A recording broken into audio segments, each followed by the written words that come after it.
Je suis Catherine Levasseur et l'émission qui suit est mon projet d'accès. Bon visionnement!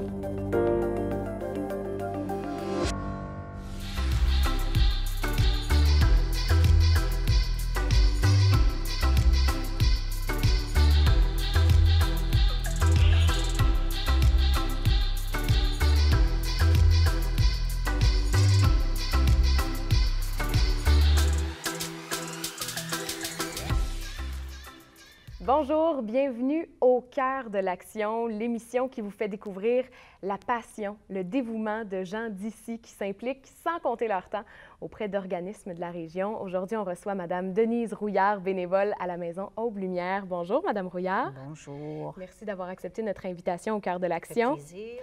Vous êtes bénévole un jour par semaine, une journée complète, Tout à fait. et vous offrez des soins et de l'accompagnement à des personnes atteintes de cancer en fin de vie à la Maison Tout Aube-Lumière. à fait, oui.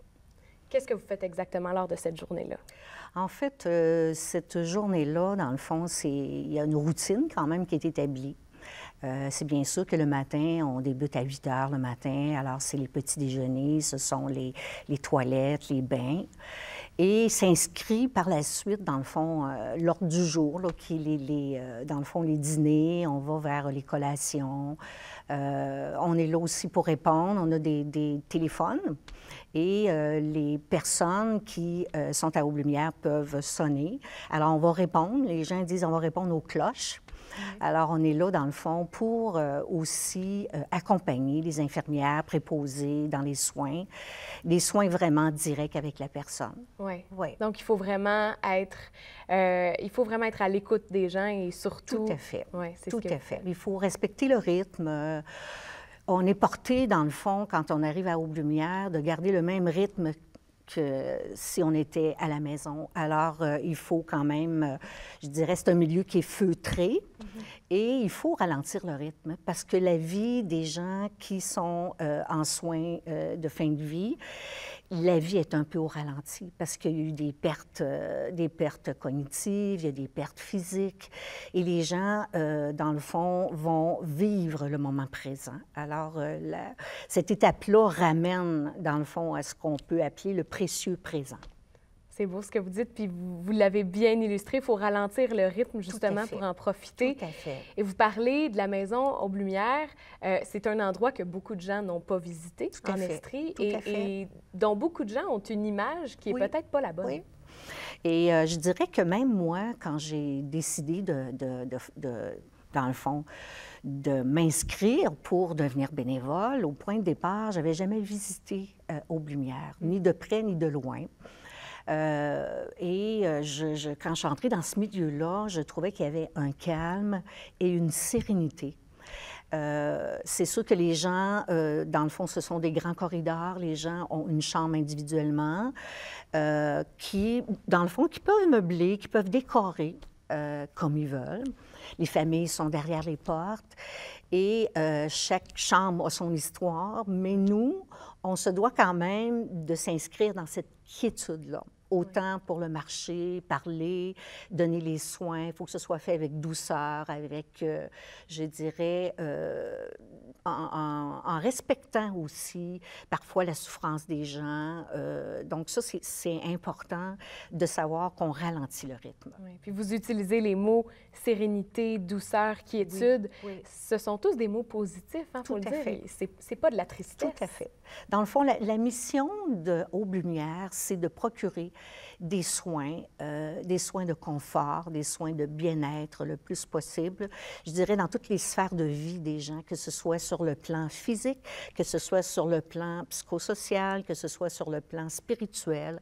La Maison Aube-Lumière a quand même des équipes de travail qui se soucient de chacun des aspects. Oui. Oui. Et chaque personne est respectée, est écoutée. Oui. Les besoins sont vraiment... Les besoins de chaque personne sont pris en charge, finalement. Tout à fait. Alors, on est vraiment centré sur les besoins individuels. Et le patient est au cœur de nos préoccupations. Alors, c'est sûr qu'on va lui offrir, dans le fond, on parlait de routine, mais il y a quand même je dirais, le patient peut quand même décider de son horaire de vie aussi. Alors, on peut le laisser dormir, il peut manger plus tard, et c'est vraiment centré sur l'ici et maintenant. Alors, ça se peut qu'un déjeuner soit prévu, qu'une visite soit prévue, mais que le patient ne soit pas à l'aise, soit pas en forme. Alors, on va respecter ça. On se doit quand même d'être un peu, je dirais, une enveloppe protectrice, on peut dire, là, du patient, de la personne.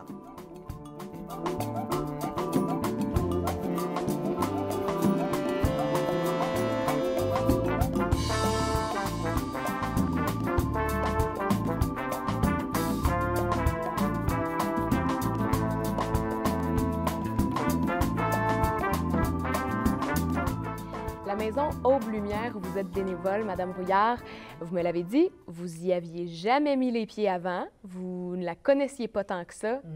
Ça a pris un déclic pour que vous soyez bénévole là-bas. Oui, tout à fait. En 2009, j'ai eu un diagnostic de cancer. Mais c'est une histoire qui a une belle fin.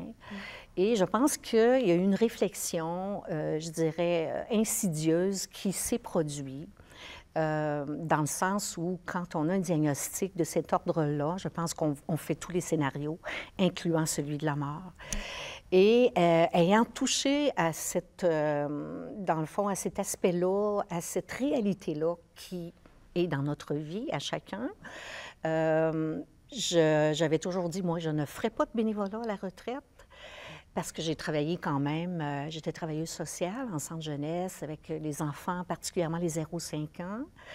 Et on avait à faire des projets de vie pour ces enfants-là. Donc, c'était la préoccupation du départ de l'enfant pour lui donner les meilleures ressources possibles pour son développement. Et aussi, ce que je réalisais, c'est que la fin de vie, c'est aussi une ultime étape. Alors, je veux dire, ma réflexion m'a amenée à frapper à cette porte-là. Parce que vous pensiez, vous envisagiez la possibilité de votre propre fin de vie, Tout à finalement. fait. Je pense que quand on a un cancer, effectivement, en tout cas pour moi, ma réflexion, ça a été vraiment de prévoir tous les scénarios. Et ça m'a amenée quand même à me rapprocher, à vouloir connaître comment ça pouvait se passer, la mort. J'avais l'impression que c'était probablement quelque chose qui était très souffrant, que les gens pleuraient beaucoup, que c'était difficile pour les familles. Tout ça, c'est là. Mais ce qu'on voit à Aube-Lumière, ce sont des gens qui viennent, dans le fond, pour pallier les souffrances. Donc, compte tenu qu'on est centré sur des soins de confort, quand la souffrance physique n'est plus là, ça laisse aussi de la place à vivre, dans le fond, le détachement qu'il faut faire, parce qu'il y a des étapes là, au niveau de la mort.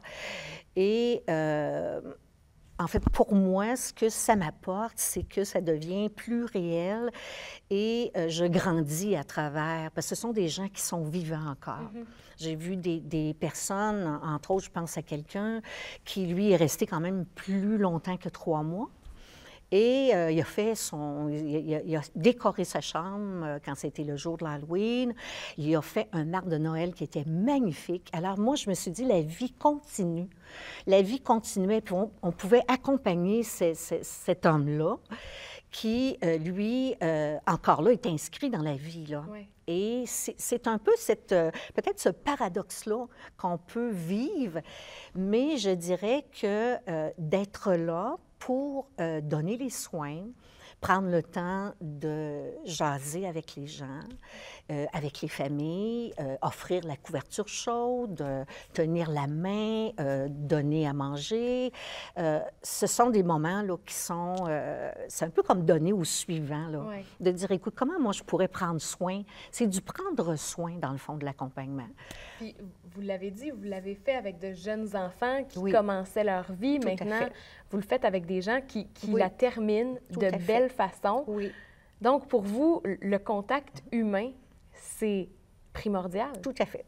J'ai toujours été très curieuse, mais curieuse positivement, de l'histoire de vie des gens. Et je suis toujours fascinée encore aujourd'hui à connaître comment les gens ont pu traverser leur vie, quels chemins ils ont pris, les épreuves, les défis qu'ils rencontrent.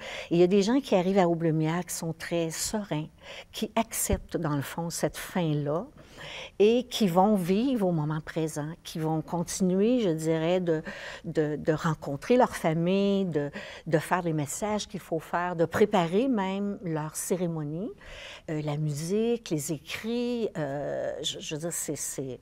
Parfois, ça doit être plus difficile quand même pour certaines personnes. Pour certaines personnes, je pense qu'il y a un cheminement qui est fait. C'est sûr que la personne qui a eu un diagnostic assez récent dans sa vie et qui se retrouve à Aublemière, où elle va faire une réflexion très rapidement, mais je dirais, il se passe quand même quelque chose. À partir du moment où il y a un échéancier dans la vie, pour moi, s'inscrit, dans le fond, une réflexion. On ne sait pas comment on va la vivre, cette réflexion-là, dépendamment si on a beaucoup de douleurs physiques, mais ce que je comprends, c'est que quand ça s'est atténué, ça laisse de la place pour une préparation, disons, spirituelle, peu importe les croyances, là.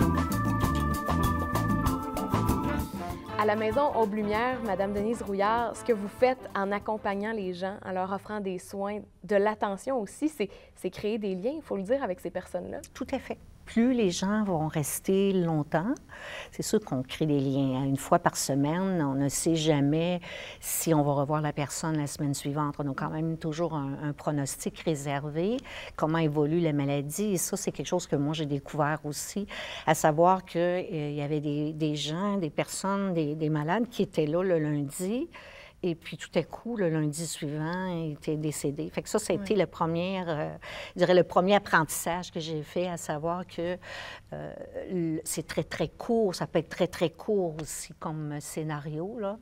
C'est sûr qu'il y a des gens avec lesquels on est peut-être plus sensible de par ce qu'on est, peut-être parce qu'on se rejoint dans certains points communs quand même, parce qu'on est beaucoup dans l'intimité des gens, là, tu sais, je veux dire, on va quand même les côtoyer quand c'est le temps des bains, alors il se passe quelque chose, là, on est en contact direct, et il y a des conversations qu'on va avoir, des entretiens avec ces gens-là. Ce qui, je trouve, le plus difficile pour moi, je dirais, c'est quand il y a des patients, des malades qui arrivent qui sont plus jeunes. Alors ça nous confronte. En tout cas, moi, ça me confronte plus, à savoir que la vie va s'éteindre à 35 ans ou à 40 ans. Il y a des jeunes enfants et je pense qu'on a chacun, les bénévoles, on se partage ça aussi parce qu'il faut penser qu'il y a un travail d'équipe, un travail de partage. Il y a des gens extraordinaires qui sont là. Qu'est-ce que vous apportez? Qu'est-ce que vous sentez que vous faites comme différence dans justement les derniers moments de vie des gens dont vous occupez? Je dirais l'apaisement, les touchés qui sont importants, d'apaiser, d'apporter, comme je disais tantôt, le drap chaud, de pouvoir envelopper. Il y a beaucoup de reconnaissance dans ces soins-là. Et ce que les gens retiennent, c'est, au-delà du milieu qui est très paisible, il y a aussi tout cet enveloppage-là, si on peut dire, qui se fait par les bénévoles et par toute l'équipe, par tout le personnel qui est là. Mais ce sont des gens qui ont choisi d'être là aussi. Oui, ça c'est vrai. Est-ce que vous pensez que c'est un bénévolat qui est pour tout le monde? Ça doit prendre certaines caractéristiques pour être bénévole à la maison Aublemière. C'est pas simple quand même. Non, c'est pas simple. Ce n'est pas donné à tout le monde, effectivement.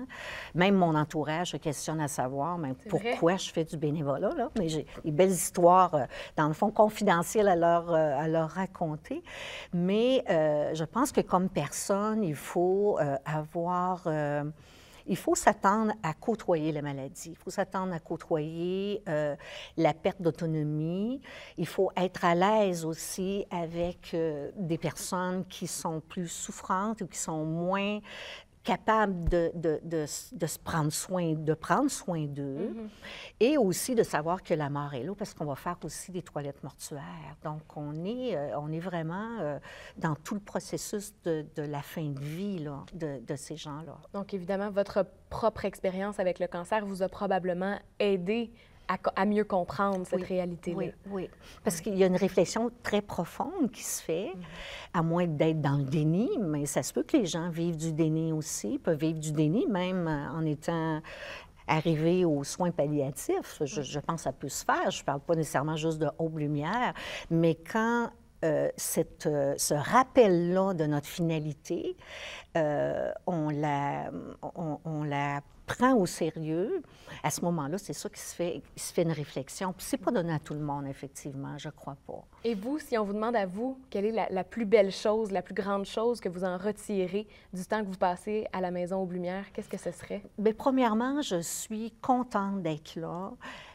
Parce que j'ai une sensibilité aux gens et je sais que je peux apporter des choses très concrètes, des petites choses dans la vie de ces gens-là. Le sourire, l'apaisement, je pense que je suis assez calme de nature et j'aime entourer les gens aussi. Alors, je vois, dans le fond, le modèle se fait tout seul dans l'ici et maintenant avec ce que les gens font et ont comme bagage, on peut dire. Et cette sensibilité dont vous parlez, Mme Rouillard, on le sent par comment vous expliquez ce que vous faites avec beaucoup de douceur, comme vous l'avez dit, puis l'apaisement, vous nous l'offrez en nous parlant de la Maison Aube-Lumière, qui est un magnifique endroit. Je vous remercie d'être passé ici au cœur de l'Action aujourd'hui. Merci beaucoup. Vous aimeriez, vous aussi, prendre part à l'Action bénévole de Sherbrooke? Plus de 250 organismes vous attendent. Consultez le site web du Centre d'action bénévole de Sherbrooke pour connaître les différentes opportunités de bénévolat qui s'offrent à vous. Vous avez besoin de soutien dans vos démarches? Contactez-nous. On est à la Maison Aube-Lumière aujourd'hui avec Sylvie Bergeron, qui est la directrice du bénévolat et des services de soutien. Sylvie, merci de nous recevoir aujourd'hui. Merci à vous. Dans cet endroit magnifique et paisible qu'est la Maison Aube-Lumière, beaucoup de gens entendent le nom, savent ce que vous faites pour les personnes atteintes de cancer en fin de vie ici, mais je pense qu'il faut vraiment visiter la maison pour comprendre ce qui se passe ici, le positivisme qu'il y a ici. Exactement. Je pense que toutes les personnes qui sont venues visiter la Maison Aube-Lumière en sont sorties étonnées, surprises de voir qu'il y a tant de vie. Effectivement, l'année passée, pour notre image de marque, on s'est voté un slogan, c'est « Aimer vivre ». Alors, les gens, quand ils rentrent ici, ils disent effectivement, il y a beaucoup de vie. Et ça fait partie de notre mission aussi de rendre ça joyeux. Parce que quand on reçoit un patient ou une patiente, c'est sûr que le moment est difficile à l'arrivée. Mais une fois que la personne est bien installée, notre mission à nous, l'équipe Multi, plus tout le personnel et les bénévoles, c'est de prendre soin de la personne physiquement, psychologiquement, socialement, familialement. Alors, on touche toutes les strates de sa vie. Alors, c'est global.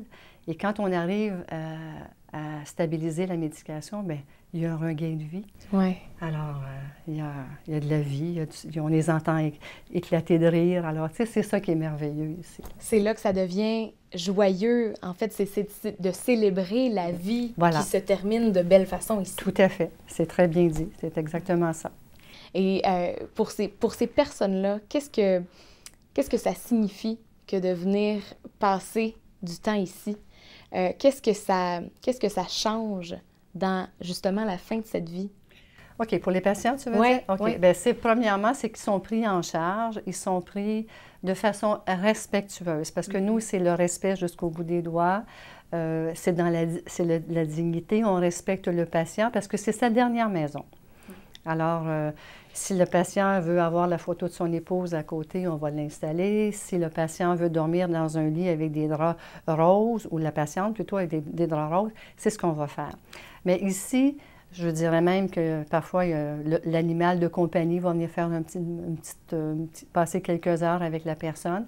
C'est sûr qu'il doit rester dans la chambre, mais il y a de la vie. Alors lui, c'est son chien, ça lui rappelle des souvenirs. Et je te dirais que la peur du service qui est offert à ces gens-là, c'est généreux. On les prend comme ils sont. Le patient est au cœur de nos décisions, est au cœur de nos actions. On va au rythme du patient. Alors, si un patient marche lentement, on va marcher lentement. Alors, c'est ça. Puis je pense que le fait que les patients soient reçus dans un contexte comme celui-ci, où il y a de la vie, il y a de la joie, il y a du respect, de la dignité, bien, ça ressemble beaucoup à la maison. Alors, c'est ça qu'on nous dit, que c'est comme chez nous, tu sais. Quand vous dites les mots respect, joie, vie, je pense qu'il y a beaucoup de gens peut-être qui se font une image triste de ce qu'est la maison Aube-Lumière et c'est pas ça du tout. Jamais vous n'avez employé le mot triste, là. Non, absolument. Puis je les invite à venir faire un tour. Parce que je pense que c'est de voir pour le croire, tu sais. Alors, je sais qu'il y a quelque temps, il y a des gens qui me disaient « Ah, Sylvie, comment tu fais pour travailler à la maison Aube-Lumière? » Je leur réponds, si vous saviez comment est-ce qu'il y a de la vie, comment j'apprends à gérer dans mon quotidien ce que c'est la maladie, ce que c'est l'approche de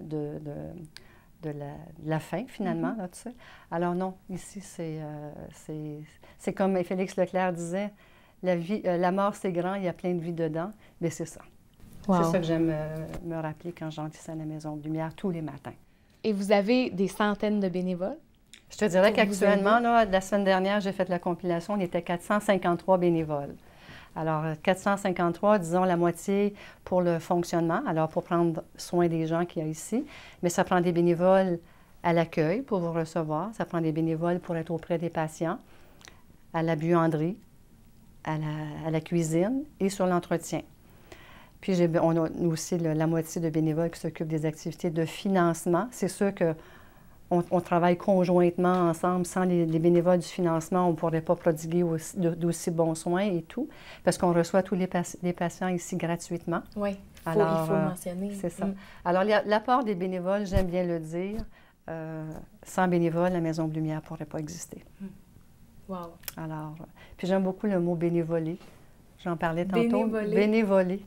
Alors, j'ai appris la semaine passée Est-ce que c'est dans le dictionnaire, ça, bénévoler? Non, mais j'ai l'impression que j'ai probablement appelé le petit Larousse, mais ça veut dire vouloir le bien.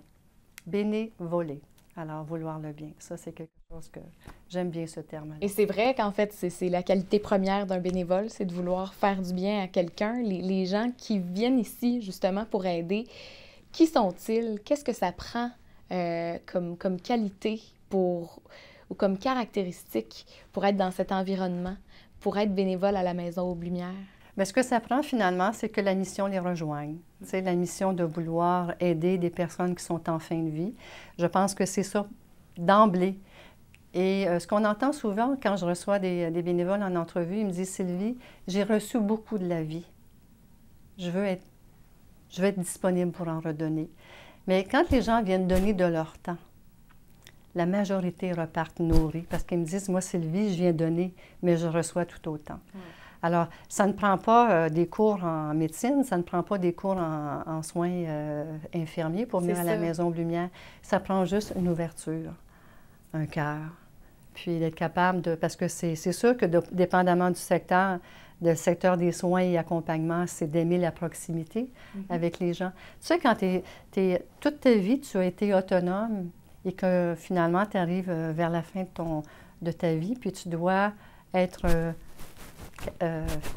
crémé par un bénévole et tout ça. Ça prend beaucoup de respect de part et d'autre. Mais ça prend confiance. Puis du lâcher-prise de la part de la personne qui a toujours été autonome et bien sûr une confiance. Là, tu sais. Alors, c'est... Quels sont justement les liens qui se créent entre... Là, on parle de proximité entre des bénévoles et des gens qui sont ici, des patients. Qu'est-ce qui se construit comme relation? Je te dirais qu'il y a beaucoup d'empathie qui se construit parce qu'on essaie d'éviter la sympathie pour pas que les bénévoles partent avec une blessure ou une douleur. Parce que pour nous, c'est très important parce que quand on forme un bénévole, on lui apprend à décortiquer les deux. Tu es empathique, mais on évite que tu sois sympathique parce que tu vas partir avec toutes ces émotions-là, puis tu vas arriver chez toi, puis tu vas être complètement tu vas être épuisé. Oui, la Alors, nuance est très importante. Absolument. Alors, oui, les gens apprennent à composer avec l'empathie et la sympathie, mais je pense que d'emblée, les bénévoles, ce qu'ils viennent chercher, c'est le besoin d'aider les autres. Oui, ils aident les patients, mais ils aident aussi leurs proches. Parce qu'on s'occupe aussi des proches des patients, là, tu sais, Oui. les patients patientes. Là. Alors, des fois, c'est des familles qui sont nombreuses, alors on prend soin d'eux parce que c'est pour la personne, les personnes qui restent, c'est toujours plus difficile de voir la personne partir qui, elle, a souffert, qui, elle, est prête. Des fois, c'est pour ceux qui restent que c'est le plus difficile. Alors, on accompagne ces gens-là. On accompagne, on a une travailleuse sociale, on a un intervenant spirituel. Alors, ces gens-là, on réussit avec toute l'équipe de faire du bien à ces gens-là. Puis par le fait même, ça nous fait du bien aussi, Oui. même comme employés aussi. Là. Ben oui, on vit c'est des ça. choses extraordinaires. Ici, on a célébré un mariage il y a quelque temps. Wow. On a fêté un 50e anniversaire il y a quelque temps. Alors, non, on a des beaux cadeaux de la vie ici. C'est vraiment, là, on a l'occasion parfois d'exprimer ou d'échanger sur des événements spéciaux, là. Mais ça, à Noël ici, c'est décoré festif. partout, c'est festif. Il y a des gens qui veulent avoir... ben moi, j'aimerais ça manger une dinde avec de la farce. C'est vrai, puis- là. oui, puis tu sais, des tatakas. Bon, on le fait. Oui. À part qu'on avait 2 beaux jambons avec... on a fait des oreilles de Christ, on a fait des crêpes au sirop d'érable, des œufs bénédictines. On a fait ça pour nos gens. Et je te dirais qu'il n'en est pas resté beaucoup. Non, c'est ça. C'est vraiment beau d'entendre tout ça parce que la maison Aube-Lumière, c'est, comme on l'a dit, un endroit où on célèbre la vie et c'est comme ça qu'on la célèbre tout au long, avec des bons repas, avec des rires, avec des sourires, des événements festifs. Et c'est ce qu'on retrouve ici. Sylvie Exactement. Bergeron, merci beaucoup de nous avoir reçus. Ça a été un réel plaisir. C'est réciproque. Merci. Merci d'avoir été avec nous au cœur de l'action cette semaine avec Mme Denise Rouillard, bénévole à la Maison Aube-Lumière, et Mme Sylvie Bergeron, directrice du bénévolat et des services de soutien. Si vous avez des questions, des commentaires, que vous voulez plus de détails, rendez-vous au www.matv.ca ou encore sur la page Facebook de MaTV Sherbrooke. Et je vous donne rendez-vous la semaine prochaine pour une autre émission. Bye bye!